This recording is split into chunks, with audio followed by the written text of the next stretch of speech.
नमस्कार, मैं हूँ मोनस खान। अमृत विचार देख रहे हैं आप। लॉकडाउन की मार तमाम व्यवसायों पर पड़ी। निचले तबके पर इसका सबसे ज़्यादा असर हुआ।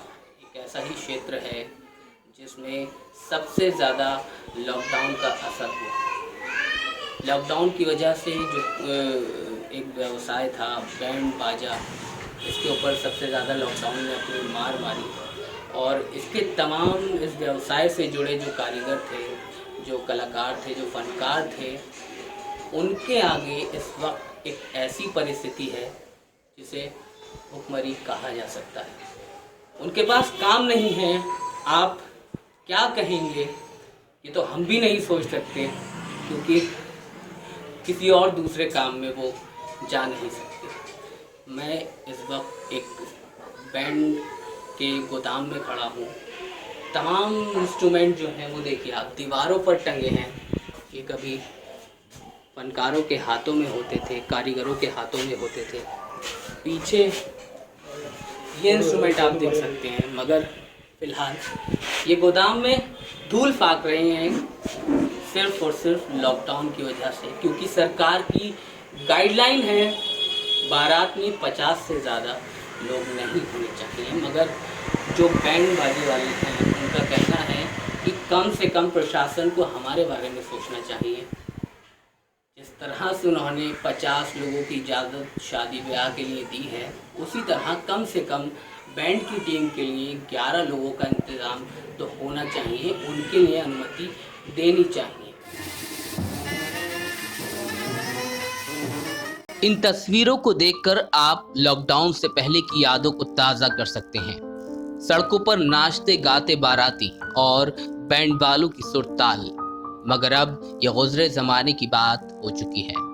शादी समारोह और दूसरे आयोजनों में 50 से ज़्यादा लोगों की भीड़ जुटाने की अनुमति नहीं है। मगर जिन लोगों की रोजी रोटी शादी ब्याह से चलती थी, उनके आगे परिस्थिति भयावह हो चुकी है। शादी बारात में बैंड बजाने वाले फनकार आज भुखमरी की दहलीज पर जा पहुंचे हैं। वजह कोरोना वायरस महामारी के चलते हुआ लॉकडाउन। अनलॉक 1 के जरिए सरकार धीरे धीरे बहाली का दावा कर रही है, मगर पाबंदियां अब भी जारी हैं। ऐसे में बैंड व्यवसाय से जुड़े लोगों के आगे रोजगार का संकट खड़ा हो गया है।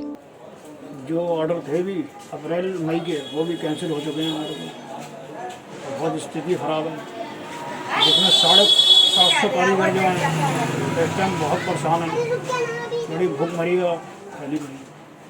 तो जो आपकी लेबर थी, जो कारीगर थे, जो जाते थे बैंड लेकर के, तो वो फिलहाल मतलब कैसे चल रहा है? क्या उन्होंने किसी दूसरे कामों की तरफ रुख किया है या नहीं, काम तो उन्हें कोई मिल ही नहीं पा रहा। तो सब परेशान है, इस टाइम बहुत परेशानी की हालत में है।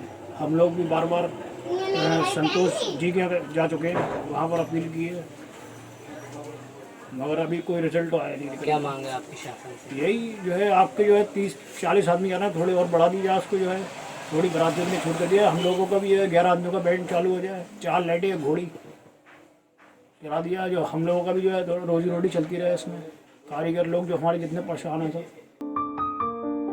बैंड वालों की शासन से यही मांग है कि जिस तरह शादी के लिए 50 लोगों की अनुमति दी गई है, उसी तरह बैंड बजाने वालों के लिए भी 11 लोगों की अनुमति दी जानी चाहिए, ताकि उनकी रोजी रोटी चल सके।